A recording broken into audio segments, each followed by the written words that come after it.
Welcome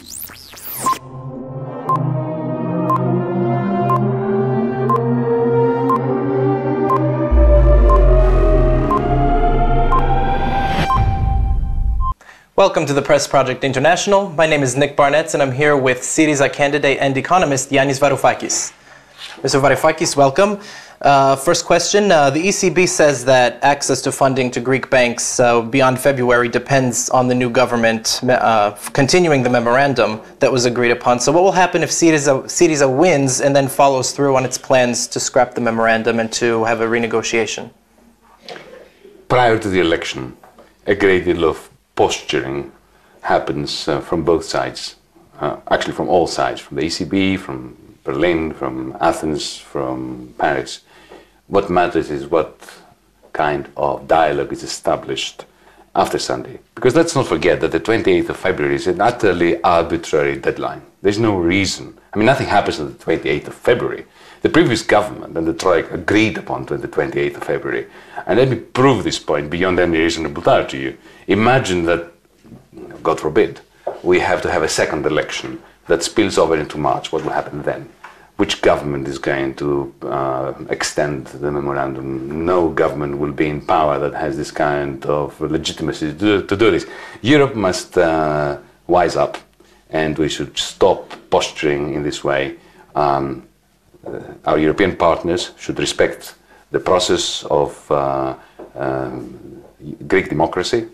We are going to have a new government after this Sunday's election, and we should give this government, as Europeans, a sufficient fiscal space, a month, 2-3 months, during which to have a serious dialogue so as to find a mutually beneficial agreement that puts an end, once and for all, to the vicious cycle that is Greece, and hopefully act as a template by which we can put an end to the vicious cycle, which is the euro crisis. Mm-hmm.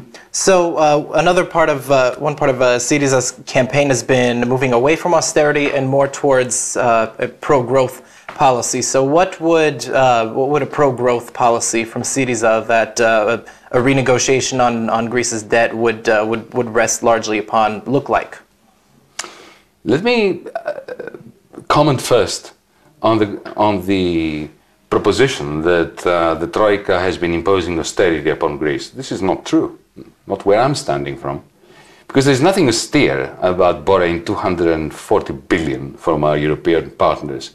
And this is a huge sum of money. An austere life is a life, a meager life, a life which is consistent with the Protestant ethic of living within your means, and putting some money aside and investing in the things that matter, like education, like health, instead of spending it on SUVs and four-wheel drive vehicles and jewelry, right? That's what an austere life used to be. But now we have this, what I call Ponzi austerity. Just like Ponzi growth is growth based on unsustainable and ever-increasing debts. Ponzi austerity is austerity cutbacks, and actually anti-social cutbacks and anti-growth cutbacks that are based on increasing debt. This is what we need to put an end to.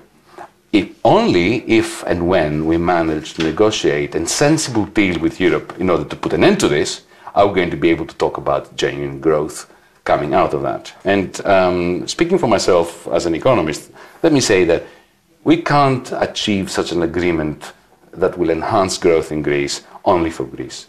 It would be profoundly anti-European to think that we can secure this for our country while Italy is languishing in negative growth territory. Ireland is still struggling to climb out of the hole to which Mr. Trichet condemned it in 2010, 2011. Spain is constantly in negative equity and houses that are being auctioned off and families being thrown out. This is a European systemic crisis. It's about time that we treat it systematically. And what happens here next Sunday in Greece is a glimmer of hope that Europe will at long last come to terms with the euro crisis.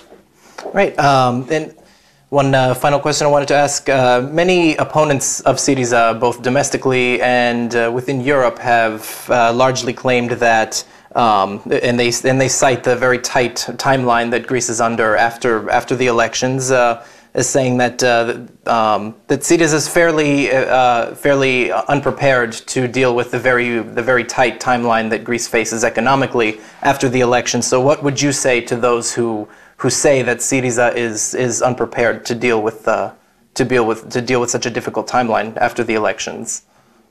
That one must have a very poor view of democracy and of European democracy if one thinks that what is happening here is Syriza's fault.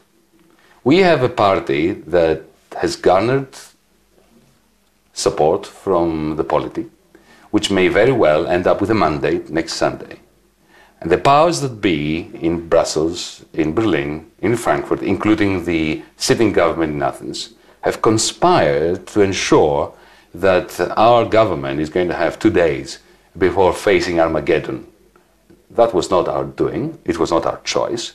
This is a sad reflection on how our European partners feel that they can strangulate European democracy.